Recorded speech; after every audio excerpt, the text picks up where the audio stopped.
दरम्यान तिकडे एमआयएमचे प्रमुख असदुद्दीन ओवैसी बोलतात, आपण थेट तिथे जाऊयात। कांग्रेस और कांग्रेस पार्टी भूल गए वो कि मुसलमानों को रिजर्वेशन, अब बात ही नहीं करते, कोई बात ही नहीं करता। बात करते हैं तो वंकाड़े की, उन्हें मुसलमान है नहीं है। अरे ये मुसलमान को जो रिजर्वेशन होना उसका क्या, और क्यों होना मुसलमान को रिजर्वेशन? आपके पास कितने लोगों के पास जेब में कलम है? कितनों के पास नहीं है? हाथ उठाओ। यही परेशानी है मुसलमानों से। कलम रखो जेब में, ये कलम रखो, लिखो, याद रखो इन चीजों को।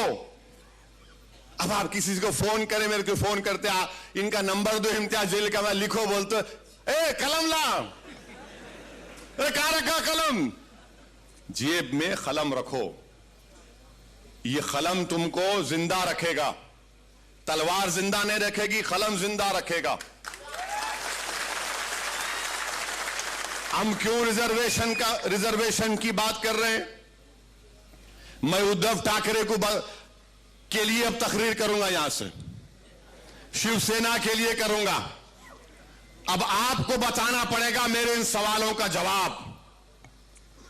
क्या बॉम्बे हाई कोर्ट ने अपने इंटरिम ऑर्डर में नहीं कहा कि महाराष्ट्र में वो मुसलमानों में जो 50 या 55 बिरादरियां, उनको रिजर्वेशन दिया जा सकता, क्योंकि वो समाजी तौर पर, तालीमी तौर पर, सोशली और एजुकेशनली बैकवर्ड है? क्या कहा था? नहीं कहा था? कहा था, और कहा कि तालीम में दो। उन्होंने कहा कि नौकरियों में भी दे सकते हैं, मगर नौकरियों का जो रिजर्वेशन है उसका कोटा बढ़ गया, मगर तालीम में दो। आपने क्यों नहीं दिया? क्या कांग्रेस पार्टी जबान बंद करके बैठी है? राष्ट्रवादी कांग्रेस मुंह बंद के बैठी है?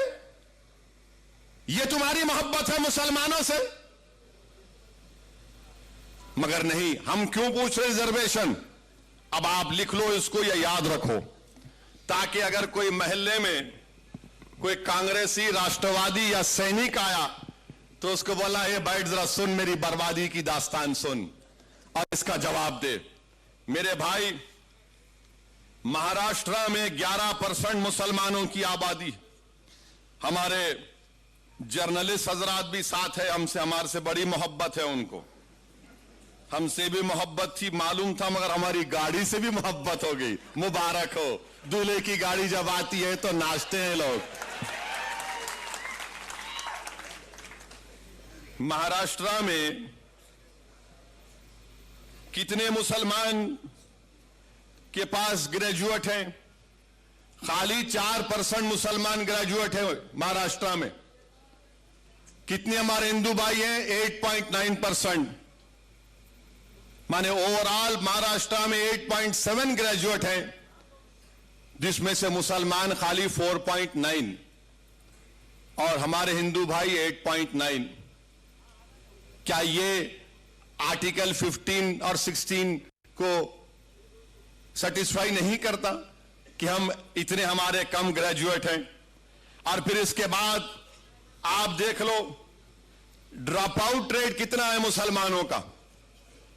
ड्रॉप आउट रेट, अब आप खुद अंदाजा लगाइए कि जो मुसलमान प्राइमरी में, अगर 22% मुसलमान प्राइमरी स्कूल में है, मिडिल स्कूल में आते आते खाली 13% हो जाता। कितने?